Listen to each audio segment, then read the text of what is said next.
తమ స్థలాల్లో అక్రమ నిర్మాణాలు జరగకుండా చర్యలు తీసుకోవాలని ఐలాపూర్ రాజగోపాల్ నగర్ అసోసియేషన్ ప్రభుత్వానికి విజ్ఞప్తి చేసింది. సంగారెడ్డి జిల్లా అమీన్పూర్ మండలం ఐలాపూర్ గ్రామం సర్వే నెంబర్లు 119 నుంచి 220 వరకు ఉన్నటువంటి 408 ఎకరాల్లో ఏర్పాటు చేసిన లేఅవుట్లో తాము స్థలాలను కొనుగోలు చేశామని అసోసియేషన్ అధ్యక్షుడు లక్ష్మీనారాయణ తెలిపారు. స్థానిక ప్రజాప్రతినిధులు అవినీతి అధికారుల అండదండలతో తప్పుడు పత్రాలు సృష్టించి తమ భూమిని కబ్జా చేశారని ఆయన ఆవేదన వ్యక్తం చేశారు. పేర్లు ఎప్పుడైతే 2005లో జేసీకి ఇచ్చిండో అవి తీపించలేదు. అవి ధరణిలో అట్లే ఉన్నాయి. మళ్ళీ గవర్నమెంట్ అప్పీల్కి వెళ్ళడం ద్వారా అవే కంటిన్యూ అవుతున్నాయి. అవే ధరణిలో పేర్లు చూపించి మళ్ళీ అమ్ముతున్నారు వీళ్ళు నోటీలు. అంటే గతంలో 300 ఇల్లు డిమాలిషింగ్ అయిపోయి వాళ్ళు రోడ్ల మీదకి వచ్చారు బాధితులు, అంటే నోటరీ ద్వారా కొన్నోళ్ళు. మళ్ళీ వాళ్ళు నోటరీ ద్వారా 700 ఇల్లులు అమ్మారు. మళ్ళీ రేపు న్యాయం న్యాయం మా వైపు వస్తే మళ్ళీ వాళ్ళ ఎక్కువలో పడితే వాళ్ళు కూడా అన్యాయం అయిపోతే మళ్ళీ వాళ్ళని కూడా మోసం చేసినట్టే. ఇది ఇమీడియట్గా మేమైతే హైడ్రాకి ఇచ్చినామండి. మేము పూర్తి స్థాయిలో హైడ్రాని నమ్ముతున్నాము. ఎక్కడ గవర్నమెంట్ రేవంత్ రెడ్డి గారు కాంప్రమైజ్ కావద్దు అని మేము రిక్వెస్ట్ చేస్తున్నాము.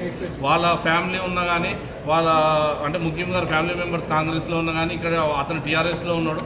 మరి మీరు కూడా గమనించుకోవాలా. ఆ గవర్నమెంట్ పోతే నాది నడుస్తుంది, ఈ గవర్నమెంట్ పోతే నీది నడుస్తుంది అనే వాళ్ళని మీరు పక్కన పెట్టుకుంటారో లేదో మాకు తెలియదు.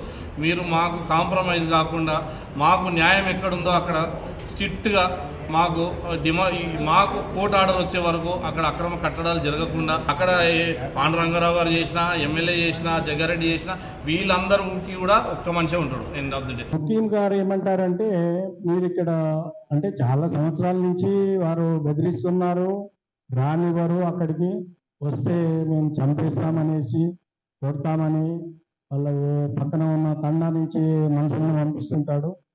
మాకు ఆ ఎక్స్పీరియన్స్ కూడా అయ్యింది. ఇవన్నీ అయిన తర్వాత మొన్న లాస్ట్ ఇయర్ అక్టోబర్కి వెళ్ళి మళ్ళీ స్టార్ట్ అయిందనమాట. దీంట్లో ఎమ్మెల్సీ రాములు గారు కూడా ఇన్వాల్వ్ అయ్యాడు.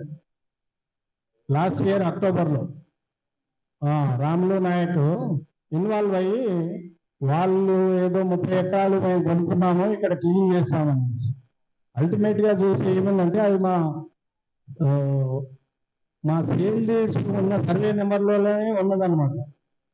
అప్పుడు నేను ఇదేంటి అని అనుకొని అప్పుడు కలెక్టర్ దగ్గర కూడా మేము రిప్రజెంటేషన్ ఇచ్చాము. కలెక్టర్ గారి దగ్గర ఒక 15 నిమిషాలు అన్నీ ఎక్స్ప్లెయిన్ చేసి ఆవిడ ఏమి ఒక్క మాట